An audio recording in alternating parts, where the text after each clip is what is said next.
The air over the Benishangul Gumuz region of Ethiopia hums with a new kind of energy. It is September 9, 2025, a day etched into the memory of a nation. Below, the mighty Blue Nile meets a monumental human endeavor.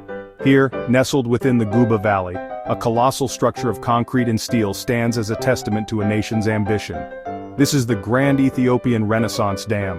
Its inauguration is not merely a ceremony, it is the culmination of a decade of relentless work, a symbol of collective will, and the dawn of a new era for Ethiopia. Crowds have gathered, their faces turned upward in awe, their vibrant traditional clothing paints a living tapestry. The sounds of celebration ripple through the air, music, cheers, heartfelt prayers. This is more than just a dam, it is a promise of light for millions who have lived in darkness, a promise of progress for a country with a rich history and an even richer future. The water, once flowing untamed, now gathers behind the immense wall, forming a vast reservoir that mirrors the boundless blue sky above. To truly understand this achievement, one must grasp its sheer size. The Grand Ethiopian Renaissance Dam is not just large, it is titanic. It is the largest hydroelectric power plant in all of Africa. The main dam stands at an impressive 155 meters tall, a towering wall of roller-compacted concrete. Its length stretches for 1.7 kilometers, a distance that would take a good 20 minutes to walk from end to end. It is built to withstand immense pressure and hold back a reservoir covering over 1,800 square kilometers, an area larger than the city of London. This colossal barrier is designed to tame one of the world's most powerful rivers during its most ferocious season. The Blue Nile's flow is incredibly variable, swelling to a torrent during the summer rainy season. The dam is engineered to manage this incredible force of nature. When completely full, the reservoir will hold 74 billion cubic meters of water, a volume so vast it will take several years of careful, coordinated filling to reach capacity. The structure is, in essence, two dams in one. The main concrete gravity dam, massive, vertical concrete, the 5-kilometer-long saddle dam, built of rock and earth and 50 meters high. Building here required moving millions of cubic meters of rock, pouring millions of cubic meters of concrete. The scale of the dam is matched only by the scale of the dream it represents for 120 million people. Beneath the magnificent surface of the dam lies a heart of incredible technological sophistication. This is not simply a wall to hold back water, it is a finely tuned machine, a symphony of concrete steel advanced engineering designed to generate immense power. At its core are 13 Francis turbines. Each turbine is a giant precision-crafted wheel designed to be spun by the immense force of the water released from the reservoir. The river's energy becomes mechanical energy spinning the turbines at high speed. The turbines sit inside two massive power stations at the foot of the dam. When fully operational, their combined output exceeds 5 gigawatts, more than doubling Ethiopia's previous capacity. This is careful design. The dam's height creates head, the vertical fall. Greater head means more potential energy and more power when water hits the turbine blades. The process, potential energy becomes kinetic energy, then electrical energy. The reservoir is a vast stored battery.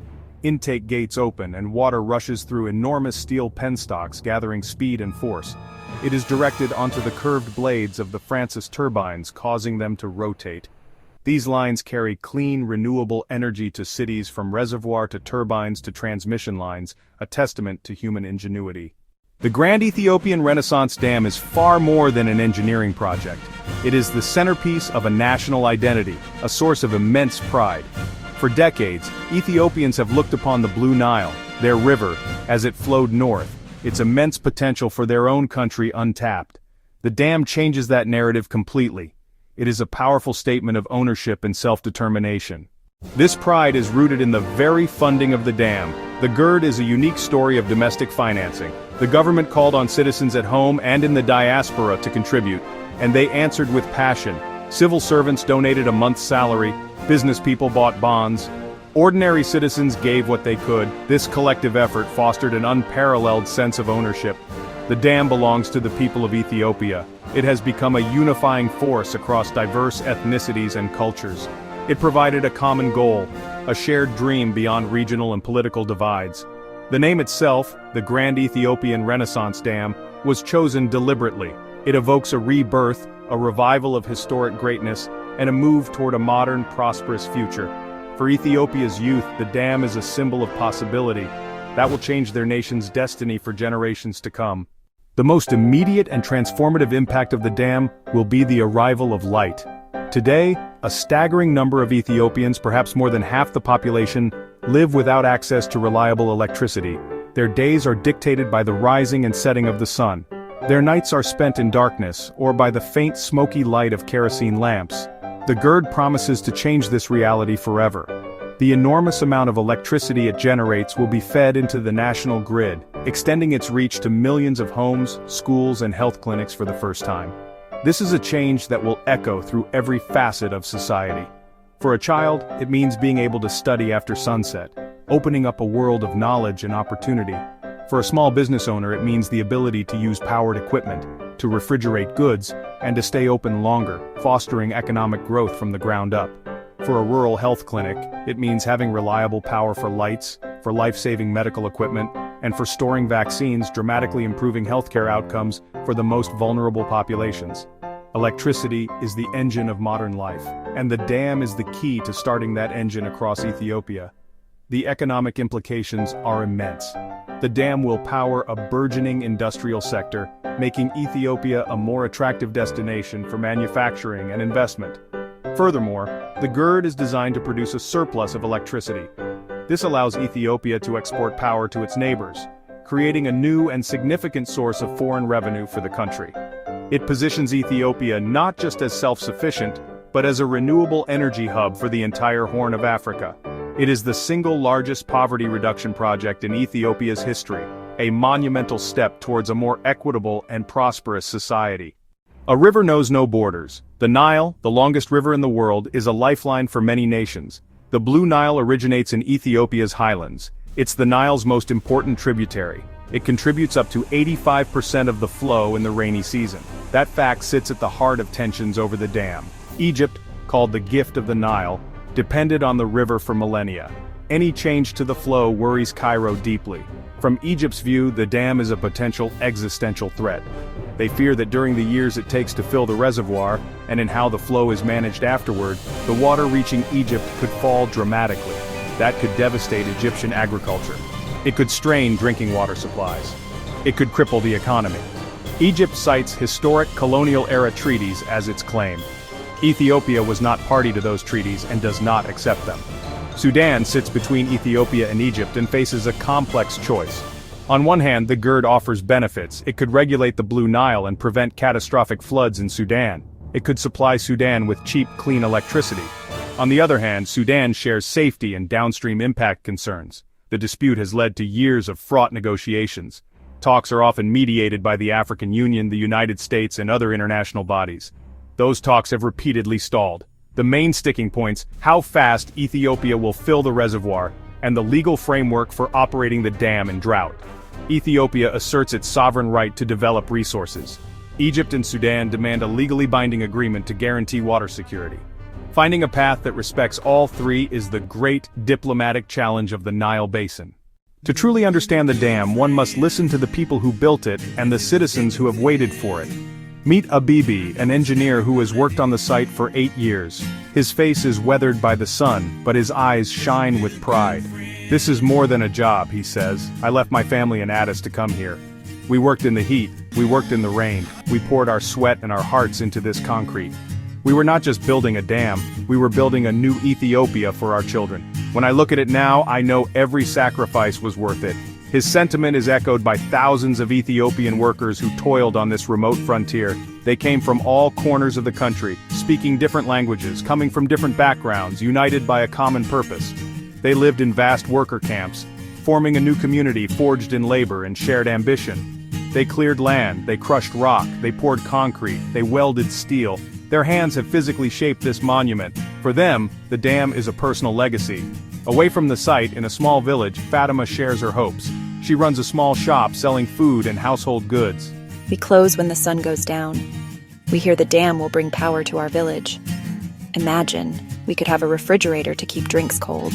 It is a dream we have been waiting for. The hope for light, the hope for progress, the hope for a future where their children's potential is not limited by the setting of the sun.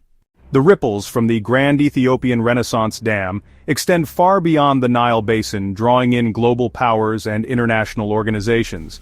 The United States in particular has played a significant, if sometimes inconsistent, role.